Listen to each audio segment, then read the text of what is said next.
Bom, pessoal, então, quem tiver também dúvida aí no grupo, pode ir colocando que o Antônio vai passando aqui, a gente vai respondendo para vocês, ok? E aí, entrando aqui mais no detalhe em relação aos órgãos normativos, vamos observar que existe o CMN, e como o Antônio falou, ele é a instituição superior, né, do Sistema Financeiro Nacional. Ele é a entidade máxima do Sistema Financeiro Nacional. Então, o CMN ele é responsável por formular a política da moeda e do crédito. Ele tem essa função de formular a política da moeda e do crédito. A função dele também é desenvolver, né, procurar manter a estabilidade da moeda e promover o desenvolvimento econômico. Essa é a função do CMN também. E aí, em cima disso, quais são, que a gente precisa internalizar, conhecer e lembrar, quais são as competências do CMN? Regular o valor interno e externo da moeda, interno e externo, moeda doméstica, Brasil, não é isso? Nós temos a moeda nossa aqui, qual é? O real, não é isso? E também ele precisa cuidar do valor externo da moeda em relação ao resto do mundo. Então, essa é uma competência do CMN. Regulamentar as operações de crédito. Ele regulamenta. Quem cria regras, regulamenta. Então, o CMN faz isso. Ele é supervisor também, tá? Danilo, mas espera aí, ele cria regras e supervisiona quem está abaixo dele diretamente, que é o Bacen. Então, ele supervisiona o Bacen para ver se o Bacen está atuando corretamente, e a CVM também. Então, ele é supervisor desses dois órgãos supervisores, certo? Determinar as políticas de poupança e investimento, ele determina as políticas, o que tem a ver com criação de regras, determinar qual é a política de investimento, qual é a política de poupança, tem a ver com o CNN. Os órgãos normativos, eles estão acima dos órgãos supervisores? Sim. A pergunta de Matheus, os órgãos normativos estão acima dos supervisores? Sim, estão. Eles são normativos, criam regras, e eles controlam ou supervisionam os supervisores. Daniel perguntou aqui se existe algum órgão que regulariza a situação da moeda. Veja, quem regula o valor interno e externo é o CMN, ele faz a regulação. Agora, o mercado é que vai dizer o valor do real em relação ao dólar. O Banco Central pode intervir nisso, tá? O Banco Central ele pode, através de algumas medidas de compra e venda de dólar, por exemplo, tentar equilibrar, fazer uma política cambial suja, né? A gente chama de suja porque ele intervém além de mercado, porque o mercado é que dita o preço do dólar em relação ao real. Oferta e procura. Se existe um momento que as pessoas estão procurando mais dólar, comprando mais dólar, o que acontece com o preço do dólar? Ele, em relação ao real, ele sobe. Se existe um momento em que a moeda nacional, a moeda doméstica, começa a se valorizar, as pessoas começam a comprar mais real, ou seja, um investidor externo que quer aplicar dinheiro aqui. Quando ele vai aplicar dinheiro aqui, ele precisa comprar o quê? Real. E aí o real se valoriza em relação ao dólar, ok? E aí ele determina também as políticas de poupança e investimento, supervisiona as reservas em ouro e cambiais, já falamos um pouquinho do câmbio aqui em cima, né? Moeda externa. Ouro também. Ouro e cambial. Regulamenta o mercado de capitais brasileiro. Através de quem? Ele regulamenta através da CVM aqui, né? Então, se ele é o órgão normativo em relação a Banco Central e CVM, então faz sentido você perceber que ele regulamenta o mercado de capitais brasileiro também. Alguma outra dúvida, Daniel? Não. Essa forma do Banco Central intervir, a pergunta de Daniel é o seguinte: essa forma do Banco Central intervir na moeda através de compra e venda de dólar, ela é uma forma ilegal? Não. O Banco Central só faz medidas legais, é uma forma de política cambial suja, dirty floating que se chama, política cambial suja, ok? E aí, entrando aqui no outro órgão normativo, é o CNSP, Conselho Nacional de Seguros Privados. Ele regula tudo que tem a ver com seguros privados. Falamos de seguros privados, né? Seguro de carro, seguro residencial, seguro de vida. Então, o CNSP ele faz a regulação, ele é um órgão normativo desse sistema. Ele fixa diretrizes, normas, como todo órgão normativo. E quais são as atribuições dele? Quais são as competências do CNSP? Determinar as características gerais dos contratos e seguros. Ele precisa definir quais são as características desses contratos. Não só do seguro, não é previdência por complementar aberta. Lembre-se que sempre que vocês virem CNSP, tem a ver com quando se fala previdência, é previdência privada aberta. Capitalização e resseguro. Vamos ver o que é resseguro daqui a pouquinho. Determinar as diretrizes e normas da política de seguros privados. Então, ele determina diretrizes e normas também, né, em relação a seguros privados. Regula a constituição, organização, funcionamento e fiscalização. Então, tudo que tem a ver com regular, determinar diretrizes, supervisionar os supervisores, tem a ver com órgão normativo. Então, fica fácil a gente entender quais são as atribuições, porque tudo aqui tem a ver com criar regra, determinar regra, criar regra, regular a Constituição, definir os critérios de construção de sociedades seguradoras, capitalização, previdência aberta. Então, ele define regras, critérios, é um órgão normativo. Quando cair na prova isso para vocês que, quando explorar essa função, essas atribuições de um órgão normativo, lembre-se sempre disso, ele cria regras, determina regras em relação a todos que estão abaixo dele no sistema. Ok? E aí, entrando no CNPC, Conselho Nacional de Previdência Complementar. Lembre-se, existe o CNSP, não vamos confundir, tá? CNSP, Seguros Privados, e o CNPC, que é Conselho Nacional de Previdência Complementar. Esse aqui, o CNPC, tem a ver só com previdência fechada. Ele é o órgão normativo de previdência fechada. E aí o CNPC, qual é a principal atribuição dele? Realizar sessões ordinárias e extraordinárias sobre assuntos relativos à previdência complementar. Deliberar resoluções, recomendações e diversos assuntos mediante votação. Isso no tocante à previdência fechada. Privado também, né? Privada também. Privada fechada, né? Previdência privada fechada. Previdência social, temos aqui é o RGPS, que é outro assunto, né? Ele não está aqui dentro, não. Que é o INSS, está a parte disso. Isso aqui é a previdência fechada. A pergunta do Matheus foi se era previdência só privada. Privada, fechada. Então, pessoal, avançando aqui um pouco mais, vamos ver aqui supervisores. Já falamos sobre isso, mas a gente precisa entrar no detalhe para vocês entenderem as funções de cada instituição dentro do sistema financeiro nacional. Então, os supervisores que, como o próprio nome já diz, supervisionam e também executam as ações para fazer cumprir as diretrizes dos órgãos normativos, quem são eles? O Banco Central, ele é uma autarquia de natureza especial, né? O Banco Central ele é o principal agente, aí, o supervisor do sistema financeiro nacional. Ele tem um mandato fixo a cada 4 anos, o presidente do Banco Central. E qual é a missão do Banco Central? Quais são as atribuições dele? Garantir a estabilidade do poder e compra da moeda, o poder de compra da moeda. Então, vejam só, ele garante, ele executa as regras para garantir a estabilidade do poder de compra da moeda. Garantir. Zelar para um sistema financeiro sólido, eficiente e competitivo. Quem supervisiona tem que estar com o olhar sempre atento para zelar pelo sistema. Então, ele zela por um sistema financeiro sólido. Ele vai fazer isso através da política para combater. A pergunta do Matheus foi a seguinte: como é que o Banco Central ele consegue manter o poder de compra da moeda? Através da política em relação à taxa de juros, para conter a inflação. O que é que deteriora o poder de compra da moeda? A inflação. Então, o Banco Central ele age através da taxa de juros, esses são os instrumentos que ele pode fazer, tá? Ele age para poder combater a inflação. Quando ele sobe a taxa de juros, existe uma tendência que a inflação seja controlada. Fomentar o bem-estar econômico da sociedade, fomentar o bem-estar econômico. Ele precisa supervisionar as instituições para que a sociedade esteja sendo bem atendida. Então, quando as instituições financeiras não atendem bem, existe o quê? Ocorrências Bacen, por exemplo, ocorrências do Banco Central. Então, ele tem o papel, como supervisor, de fazer cumprir a excelência do atendimento também. Isso tem a ver, isso quer dizer isso aqui, tá? Fomentar o bem-estar econômico. E assim, o econômico aqui também tem a ver com a questão do valor da moeda, né? Porque se ele não cuida da moeda, as pessoas vão poder fazer sua feira em casa com mais tranquilidade, dificilmente. Se você tem uma inflação galopante, que o Banco Central não consegue atuar com eficiência, o que acontece com o poder econômico?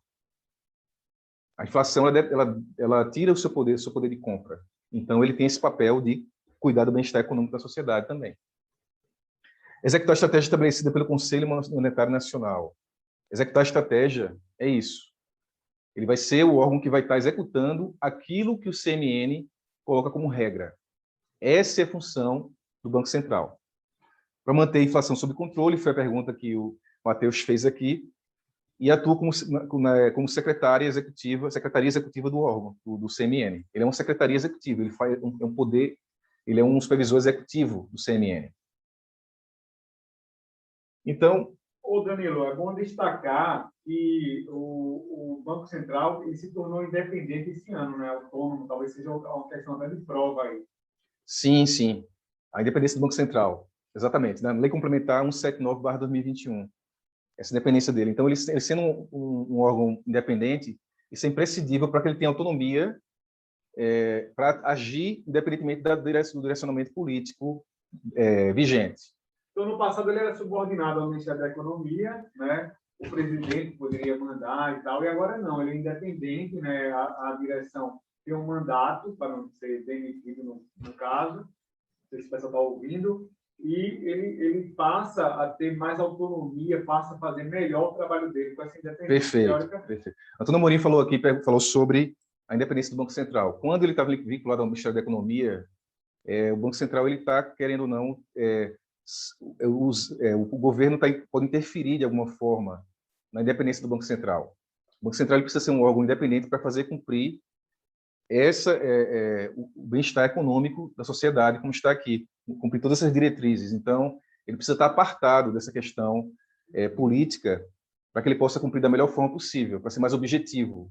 E aí, com essa lei de independência, para ele ser autônomo, a Lei Complementar 179/2021 desse ano, ele se torna um órgão independente para poder fazer cumprir as suas diretrizes, cumprir a sua missão.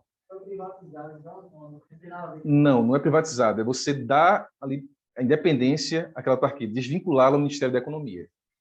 Porque se você está vinculado a um órgão público, você recebe, muitas vezes, você tem um superior hierárquico lá no órgão público, existe vinculação. Tirando a vinculação, dá autonomia ao órgão. Esse é o sentido. É porque o privatizado seria o seguinte: se alguém compra o Banco Central, aí é privatizar. Quando você privatiza, a pergunta de Matheus e de... Isso, perfeito, Matheus e Daniel. O que o Matheus e Daniel perguntaram aqui é o seguinte: ele seria uma privatização do Banco Central? Não. Porque privatizar, como a gente sabe, se tornar privado, tem algum dono, pessoa, né, uma empresa como dona, uma pessoa física como dona, e não é o caso. Isso a gente está falando de independência do Banco Central, a desvinculação do Ministério da Economia, muito bem colocado aqui por Antônio. Então, prosseguindo aqui, o Banco Central. Qual é a principal função do Banco Central? Fiscalizar e regulamentar as normas para todas as instituições financeiras. Ele é o pai das instituições financeiras. Vamos entender dessa forma. É ele que dita como deve se funcionar, é ele que regula, é ele que aplica as penalidades também, é o Banco Central. Ele também tem a função, não podemos esquecer algumas funções fundamentais do Banco Central, isso a gente precisa internalizar. Se ele é o pai das instituições financeiras, se ele garante o bem-estar econômico da sociedade, ele é o guardião de valores, ele é o banco dos bancos, conhecido também como Banco dos Bancos, é o pai dos bancos, o banco dos bancos. E será que eu posso abrir uma conta no Banco Central? Eu posso chegar lá no Banco Central, eu quero ser correntista do Banco Central. Será que eu posso fazer isso? Não posso fazer. O Banco Central, você não abre conta no Banco Central, você abre conta numa instituição financeira. O Banco Central é um órgão de supervisão, então não se pode abrir conta nele. Mais algumas, como é que você pode conhecer, identificar logo algo sobre o que você vai olhar na questão da prova do Banco do Brasil, ou de algum concurso público de banco, você vai identificar logo as funções do Banco Central. Ele é também chamado de representante do sistema financeiro no mundo. Quem que representa no mundo o sistema financeiro do país? Quem é que representa? O Banco Central. A pergunta de Daniel é se o Banco Central tem algum acúmulo financeiro, algum depósito, as pessoas guardam dinheiro nele. Olha, Daniel está perguntando se algum banco pode depositar no Banco Central. Existe agora uma discussão sobre depósito remunerado. Vamos ver daqui a pouquinho isso. Isso é uma pergunta interessante, até para poder gerar um controle de oferta de moeda sem aumentar a dívida pública. Aí vamos entrar nesse detalhe. O Banco Central também pode emprestar dinheiro às instituições financeiras, tá? Essa pergunta do Daniel aqui tem a ver com isso também. A relação dele é com as instituições financeiras. Pessoas físicas normais não têm acesso a abrir conta, a depositar lá. Não tem acesso a isso. Ele conversa diretamente com... A pergunta do Daniel foi o seguinte: o Banco Central Ele interage com as pessoas físicas, sim, só se for através das reclamações que as pessoas fazem da instituição financeira. Mas você não pode depositar no Banco Central, você não pode guardar valores lá, colocar algum bem seu, não pode fazer isso. Nem depositar diretamente dinheiro nele, ok? Porque você não pode abrir conta também. Joia? Tranquilo? Então, controle de papel moeda, ele faz o controle do papel moeda, papel moeda mesmo, ele controla a emissão do papel moeda, ele emite papel moeda na Casa da Moeda, através dele se emite papel moeda, dinheiro físico, através da Casa da Moeda no Banco Central. Regulação da taxa de juros, falamos um pouquinho, um dos alunos aqui perguntou sobre como é que ele interfere na inflação, para controlar a inflação. Ele precisa aumentar ou reduzir a taxa de juros para manter sob as suas rédeas a inflação. É o controle. O crescimento do país, bem-estar econômico e a inflação, certo? Ele precisa, quando a inflação está sob controle, para estimular investimento, o Banco Central reduz a taxa de juros, para estimular crescimento, estimular os investimentos de forma geral. Quando a inflação começa a subir, o Banco Central precisa subir os juros para o quê?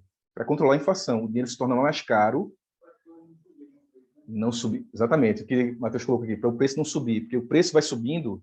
Quando o preço está subindo, a inflação está... Isso reflete a inflação. O preço dos bens, o preço dos ativos. Exatamente. O Matheus colocou uma pergunta aqui.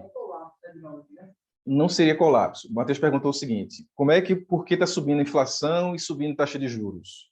Na verdade, a taxa de juros está subindo para combater a inflação. É uma política monetária do Banco Central para combater a inflação.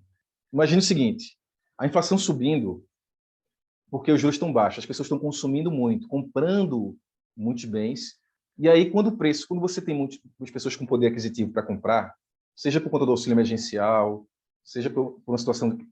hoje, recentemente, o Brasil teve esse evento de liquidez forte do auxílio emergencial. Então, as pessoas ficam com o quê? Com mais dinheiro. E aí, quando as pessoas estão com mais dinheiro, elas começam a consumir mais.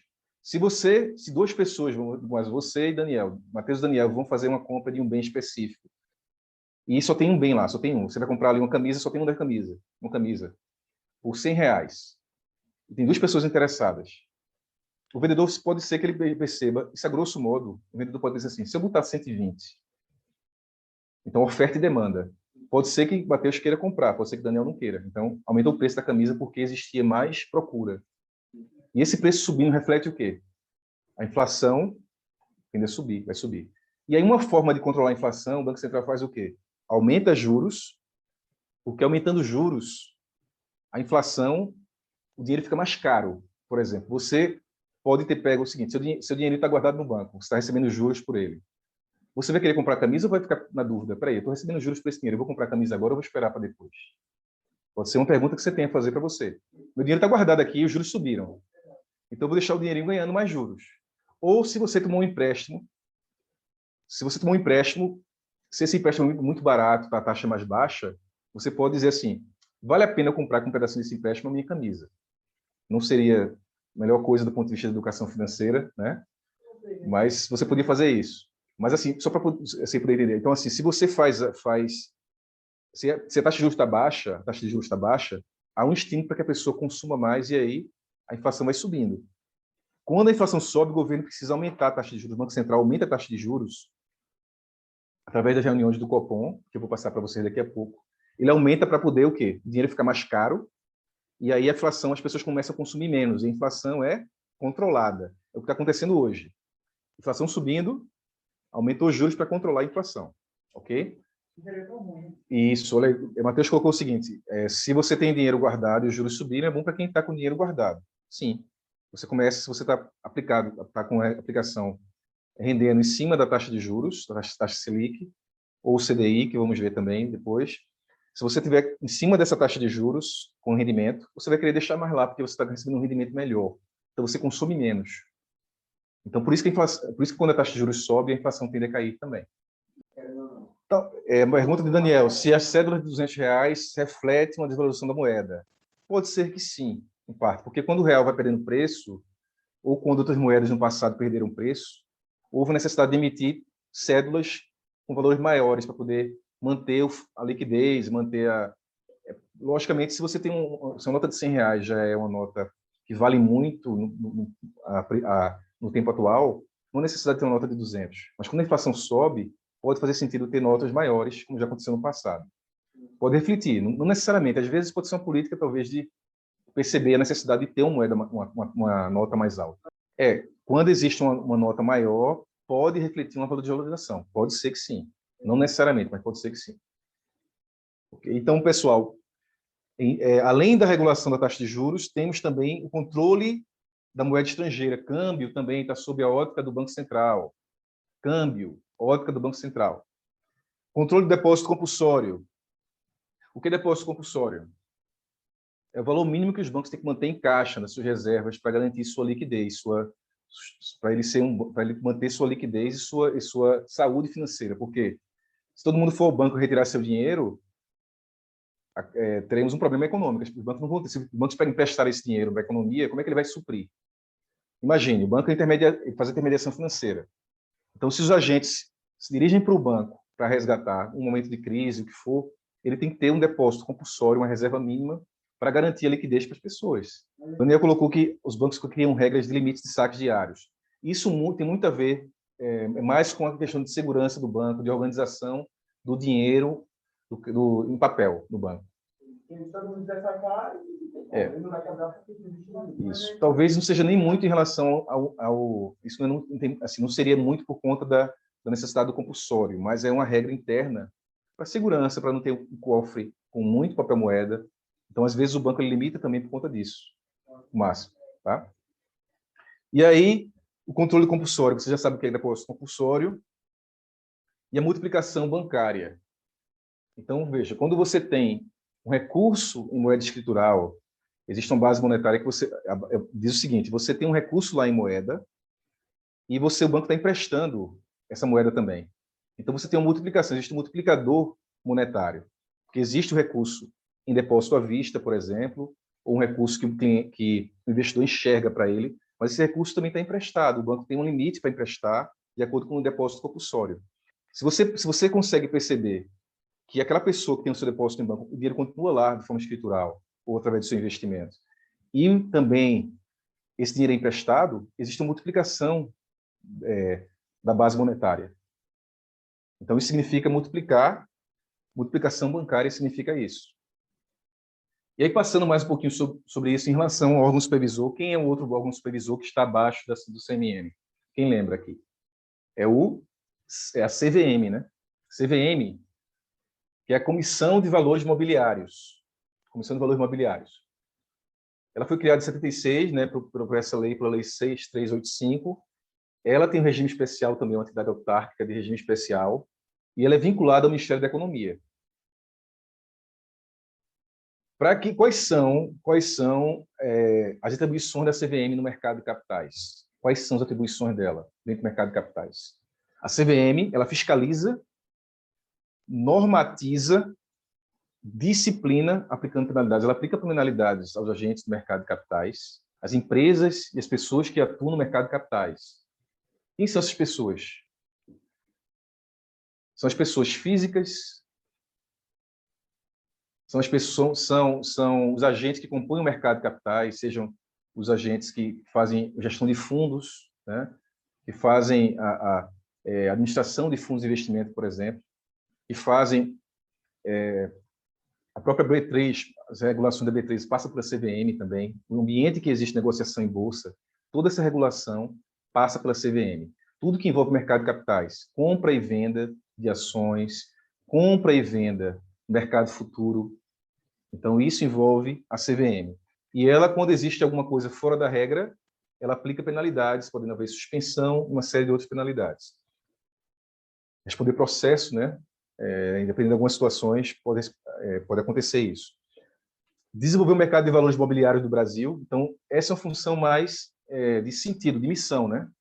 A CVM, ela atua com um olhar de supervisor, de controle, para aplicar penalidades, multas, mas também ela atua no sentido de desenvolver o mercado imobiliário no Brasil.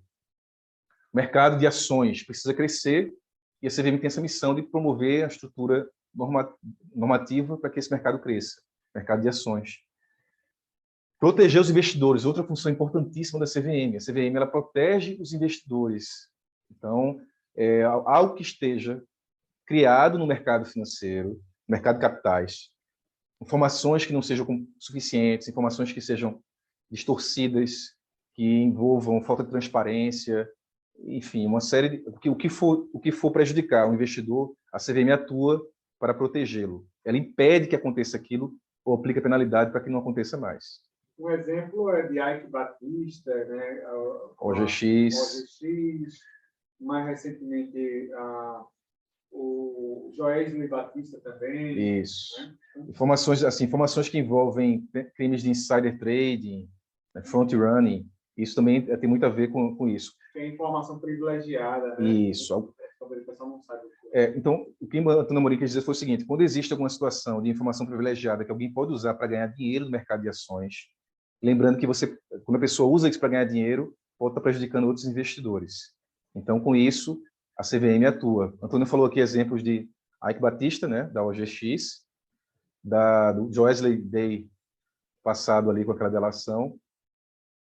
Enfim, então, isso, dessa forma, a CVM atua. Teve agora um caso também do presidente do banco da Petrobras também, que houve uma situação específica que estava sendo investigada em relação à compra de opções de venda.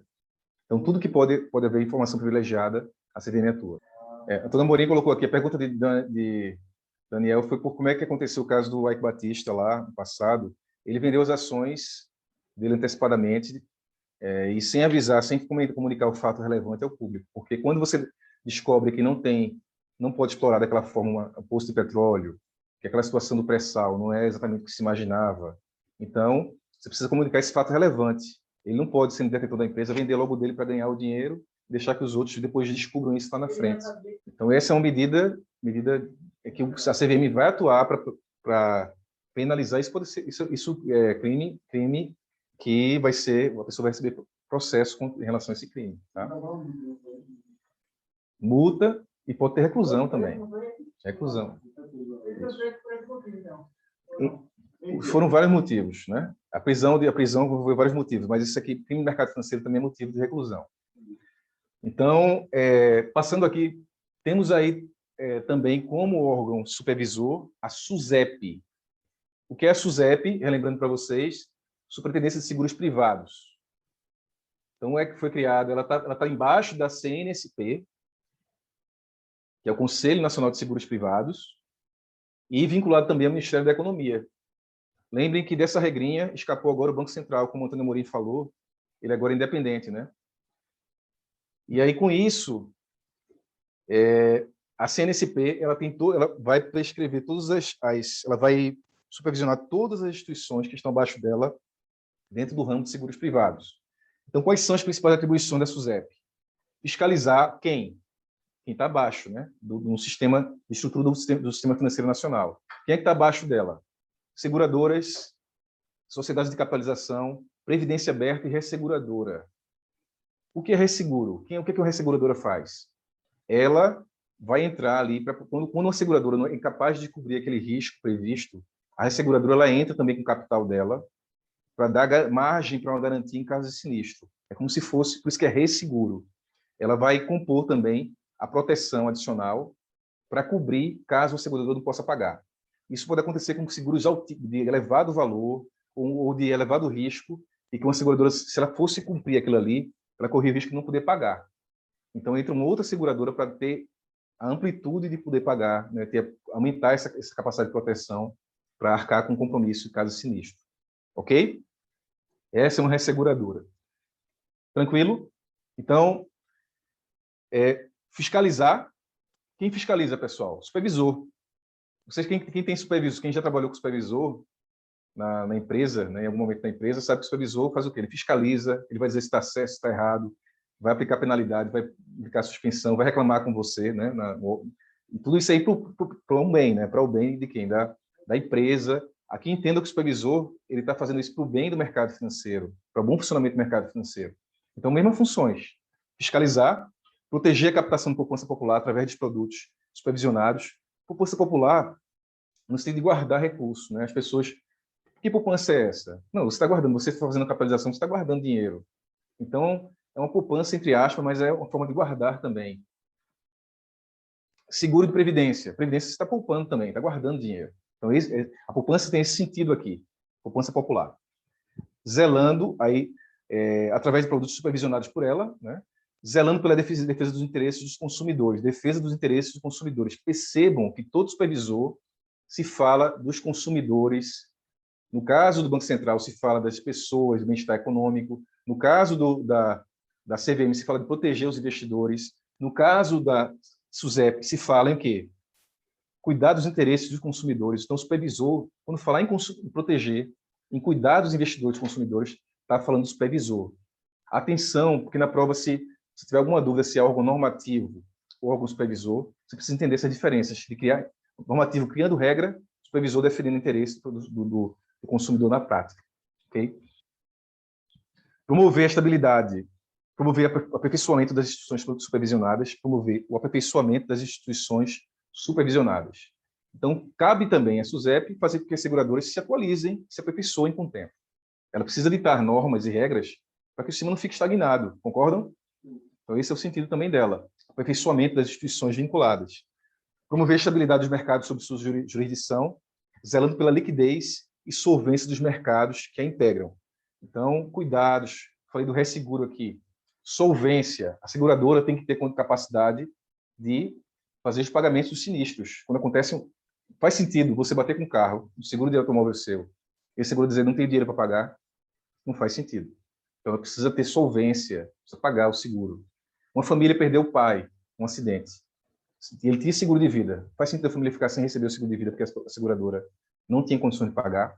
Então, toda a estrutura aqui normativa, essa supervisão vai fazer, a estrutura de supervisão vai ter o cuidado de observar se a seguradora, se a previdência complementar. Se você faz um acúmulo durante toda a sua vida na previdência, a seguradora lá na frente vai dizer, não, quebrei.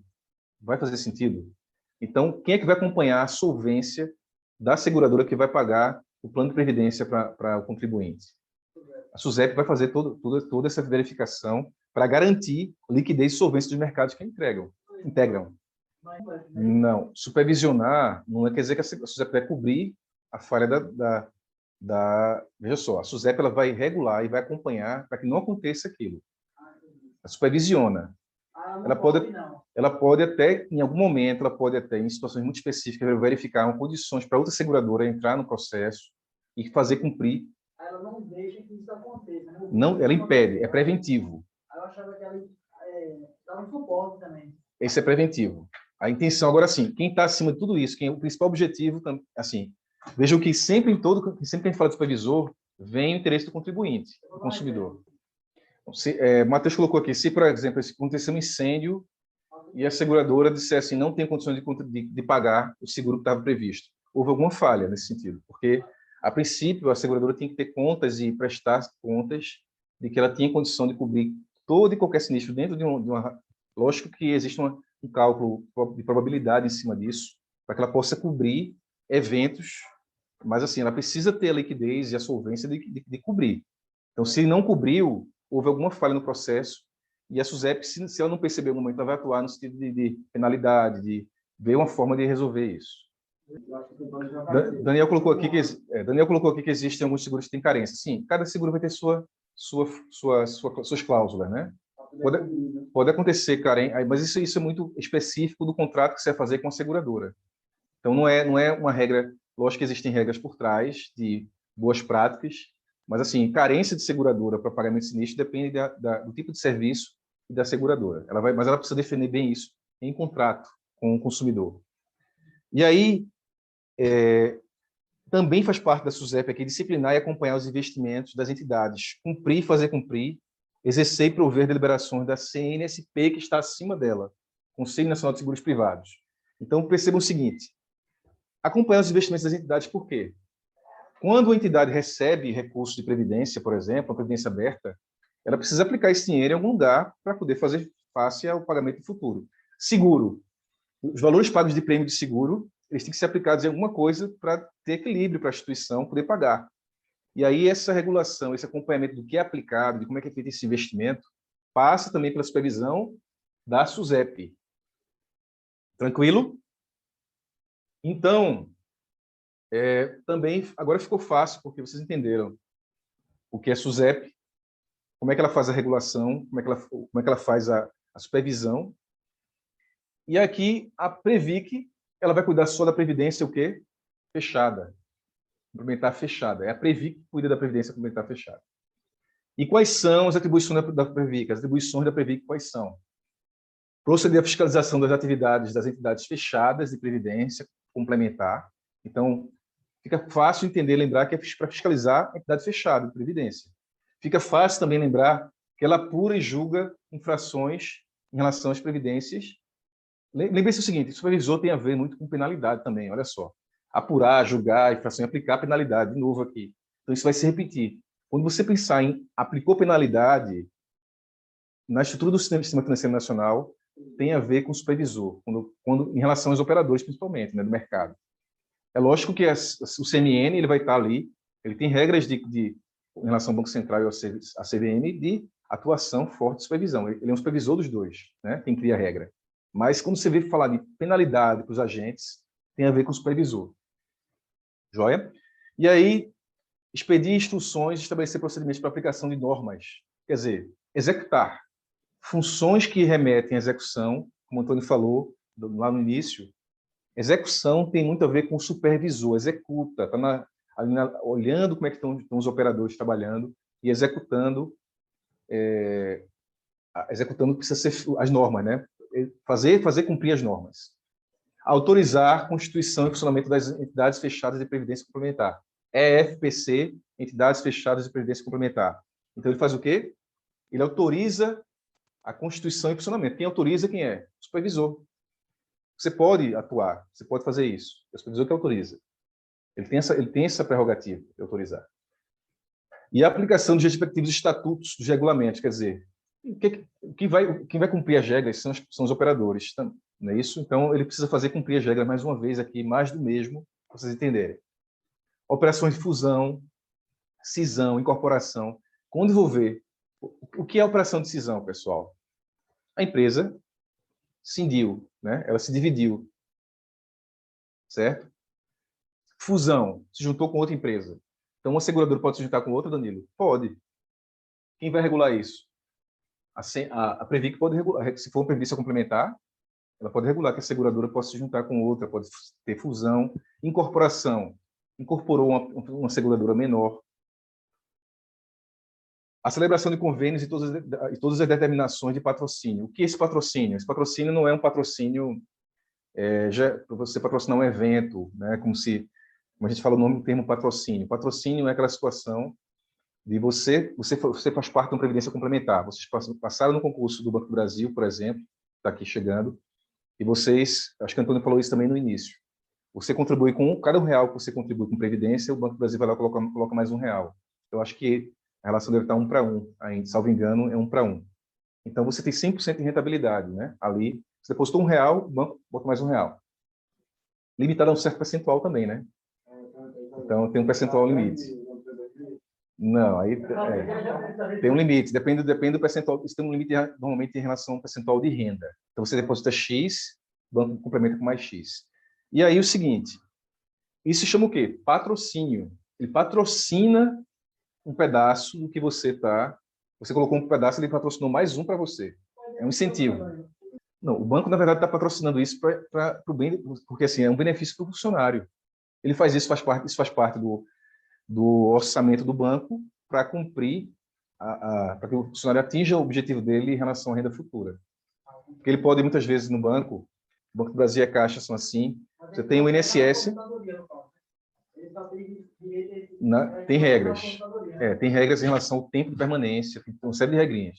Mas, assim, é interessante, né? Porque quem entra no banco assim, imagina, além de ter o INSS, que existe a contribuição do INSS, que é CLT, né? Seletista, além de ter o INSS, com a previdência complementar fechada, que você tem, funcionário do banco tem, consegue depositar um valor mensal e o banco patrocina outro pedaço. Então, assim, quem cuida do patrocínio e estabelece as regras de patrocínio, quem é?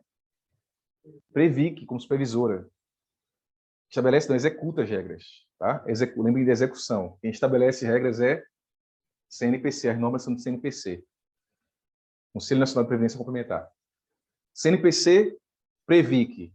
CNSP, SUSEP. Ok? CNSP, SUSEP. CNPC, Previc. O S do CNSP é de SUSEP. O P de CNPC é de Previc. Então, lembre-se bem disso. Ok? Vamos lá. E aí, tudo, vocês vão perceber que aqui muitas coisas se repetem em relação ao supervisor. Harmonizar as atividades das entidades com as normas e as políticas estabelecidas, é fazer com que o sistema funcione bem, para o bem de todos, né? Função do supervisor. Decretar intervenção e liquidação extrajudicial. Se for necessário, ele decreta a liquidação. Se perceber que está errado, que não vai cumprir com o planejamento do orçamento que tem para as previdências complementares dos funcionários, ela pode executar a liquidação extrajudicial aqui, intervir. Nomear administrador especial de plano de benefício específico, podendo atribuir-lhe poderes de intervenção, nomear um interventor. Para quê? Por que faria isso? Se houver o quê? O que é que vocês acham? Porque um órgão supervisor vai determinar que um interventor entre lá na Previdência. Qual seria o sentido? Má gestão, algo que gera interrogação.